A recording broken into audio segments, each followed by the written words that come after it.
Welcome to Jesus Changes Everything, a daily podcast dedicated to providing a fresh look at the ancient and glorious truth that Jesus not only reigns, but is busy about the business of bringing all things under subjection, that celebrates the wonder and the glory that he has been given all authority in heaven and on earth.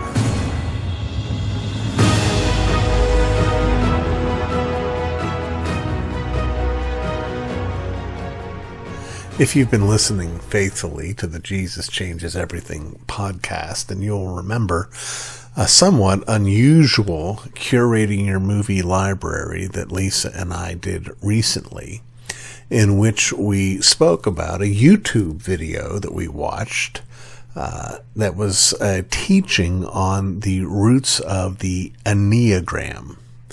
Now, I know precious little about the Enneagram. In fact, everything I do know, I probably learned from that video. But as we were watching that video, I learned another new word that is today's ism. These ladies in this conversation reference this doctrine called Perrenialism. Now, the idea that is Perrenialism, I am more than familiar with, but that name I was not familiar with. And as soon as I saw it, I thought, I will do this as my next ism. And so here we are. Well, what is Perrenialism? Perrenialism is an idea that holds that there is a essential unity among all religions, and that the distinctions among the religions are, in a sense, accidental. And by accidental, I don't mean they didn't happen on purpose. I mean that they're not part of the essence of the issue. They're extraneous. They're not just secondary or tertiary. They're a matter of profound insignificance, according to the Perrenialists. So at root, any religion you have is going to have its essential reality in common. Now, one of the people who've been most responsible for the spread of this ideology in the West is the writer Aldous Huxley. Now, Huxley is the nephew of Thomas Huxley, who was a British biologist who was called Darwin's bulldog. He was a zealous proponent of evolution. Now comes Aldous, and he is best known for being the author of that dystopian novel, Brave New World, that we've talked about from time to time. It's really a great, great novel.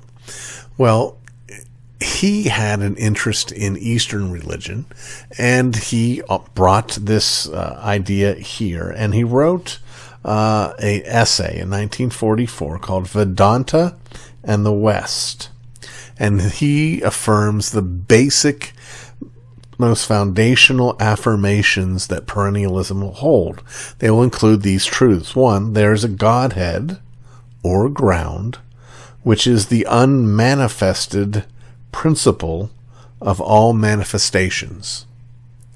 Now, I want you to listen carefully, think through what this has in common with Christianity. We affirm that there is a Godhead, and we affirm that this Godhead is, in Aristotelian language, the unmoved mover, the uncaused cause. Whether that's the same thing that Huxley means by unmanifested principle of all manifestation, I think that's likely the case, but I can't be 100% sure. That this ground, or Godhead, is transcendent and immanent. Oh, that's really true. That's gloriously true in the Christian faith. It's wonderfully, amazingly true. Point number 3, that it is possible for human beings to love, know, and from virtually to become actually identified with the ground. Once again, do we not say amen? I certainly do. Number 4, that to achieve this unitive knowledge, to realize this supreme identity, is the final end and purpose of human existence. Why? One could almost hear the echo of the first question of the Westminster Shorter Catechism, that man's chief end is to glorify God and to enjoy Him forever. Point number 5, there is a law or dharma which must be obeyed, a Tao or way which must be followed, if men are to achieve their final end. Oops. That's where it all breaks up. I don't know, by the way, whether these first 4 truths are actually truths that are part and parcel of other world religions. I'd have to stop and think through and apply them, and probably at the end I'm going to guess no. But I do know this. I do know that this 5th one does not at all fit with the Christian faith. We don't achieve anything, but it's achieved for us. Don't lose sight of this, friends. Whatever you think Christianity may have in common with other religions. Yes, we all believe that there's a God. Yes, we all believe that He's transcendent, and most of us believe that He's immanent as well. Yes, we all believe that there's a law that we're called to follow. But at the end of the day, the difference is this. He came for us. Not that we went to Him. He came for us because we fail. Don't buy into Perrenialism. It is obscuring and hiding that which is most distinct about the true faith, the Christian faith, that it is a faith not of works, but of grace, not of our doing, but of His doing, not of us climbing the mountain, but the mountain descending to us.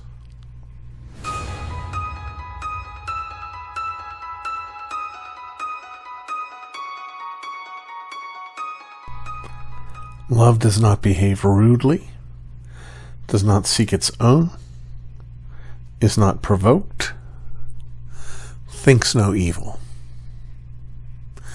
Now, I think it's important for us to remember, and I'm one who's given to make this reminder. It's important for us to remember that our chapter divisions and our verse divisions are not inspired. They're not found in the oldest manuscripts. They were a later addition. And from time to time, when I bring this up, it's because I'm not real sure why the verse division was put where it is. That is to say, does not behave rudely could very easily have been a part of verse 4, where we read, love suffers long and is kind, love does not envy, love does not parade itself, is not puffed up. Then love does not behave rudely. Well, that's consistent with those other things. But I think there's a connection between that does not behave rudely and what comes after. When you think about rude behavior, it's far too easy for us to think of rude behavior as a failure to obey social customs and leave it at that. But rude behavior is actually not just a failure to measure up to the law of Emily Post, but true rudeness is a failure to live up to the law of God. It is an unkindness toward another, and it is often the fruit of anger or frustration or disappointment with another, which is where this slides into the rest of verse 5. Love does not seek its own, is not provoked, thinks no evil. What does that mean, that love does not seek its own? Well, I think it's in some ways pretty straightforward and clear. That love does not seek its own means that we don't enter into our relationships with others looking at that relationship as a zero-sum game. Those of you who are old enough and impious enough to have watched Seinfeld may remember an episode in which George Costanza has a girlfriend, but he doesn't feel like he has any real authority in that relationship, that he doesn't have the upper hand. And he goes on saying, I have no hand, I need hand. Well, that's someone going into the relationship thinking, well, power is something that we're struggling over and are going to struggle over, and success for me is for me to have all the power. Yeah, that's seeking your own. It's not seeking opportunity to serve others. As I'm recording today, my precious wife is recovering from some health issues. They're not, God willing, long-term dangerous health issues, but they're significant, and they have required of her that she take some serious rest. And we've been married now 4 years, and I cannot tell you how many times I've said to my precious wife, sweetheart, why don't you lie down? I'll take care of whatever needs to be taken care of. I'll get you whatever you need to get. And she's like, I don't want to lie down. Well, this time she did. And as much as I hate to see her suffer, there's something blessed about having the opportunity to serve her, to not have her fight me when I'm trying to do well by her. That's the kind of relationship we're supposed to have with everybody that we're called to love. We don't seek our own. But that still doesn't get back to how we end up being rude, although I guess it does touch on it. But it's these last two that I really want to spend our most time on. Love is not provoked and thinks no evil. How much of the strain in our relationships grows out of our suspicions of the motives of those we're called to love? And I've said it before that the problem with someone who's suffering from paranoia is less that we hurt because they have these unnecessary fears and it's just so sad and you want them to be rescued from those fears and not have to deal with them. That's unpleasant, I'll grant you that. But what's really awful with the person who's paranoid is that they end up accusing you. You're trying to do this harm to me. You're plotting this against me. And you think, I love you. I would never do that. Well, this is a reminder that love actually trusts. Love actually thinks the best of the other person. Let's say, for instance, that I behave rudely to my precious wife. Let's say that I snap at her, I'm bitey with her, and she looks at me and doesn't deserve this treatment. She's right. Doesn't like it. Of course she doesn't like it. But the devil may be right there saying, see, he doesn't love you. Look at the way he treats you. But in her love for me, she's not going to think that evil. This is not a person with love doesn't think evil thoughts. What this is the person who acts in terms of love does not assign evil motives to the other person. So if I do this, if I'm short with my wife, she may think, oh, he's wrestling with this, or he's had a hard time because of that. That doesn't excuse my wrong. Don't misunderstand me. But that's a very different response to, well, he's the devil, or he is out to get me, or he never loved me, or those kinds of things. This is real, friends. You are called to be slow to reach a negative conclusion about those you're called to love, especially about their unknown motives. What we're really called to here is being naive. And we think, oh, that's scary. I'm going to get hurt if I'm naive. Well, that's why I say love is trusting. Love is risk. Love is an X game. Let's win.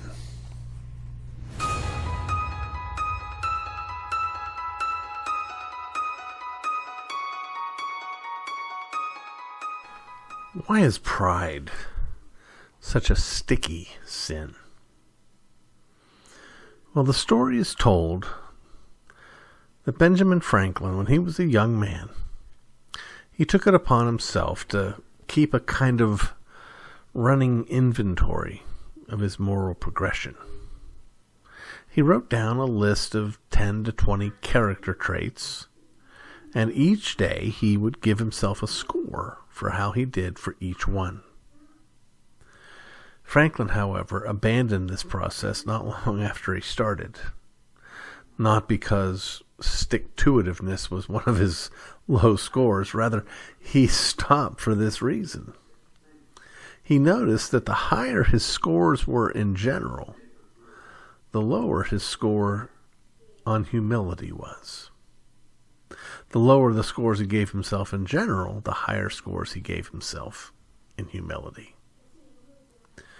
Now, one could argue that Franklin ran into this problem, that pride is persistent. It doesn't often flee from us, whatever victories we may have won. In fact, with every victory, pride is right there to pat us on the back and tell us what a good job we've done.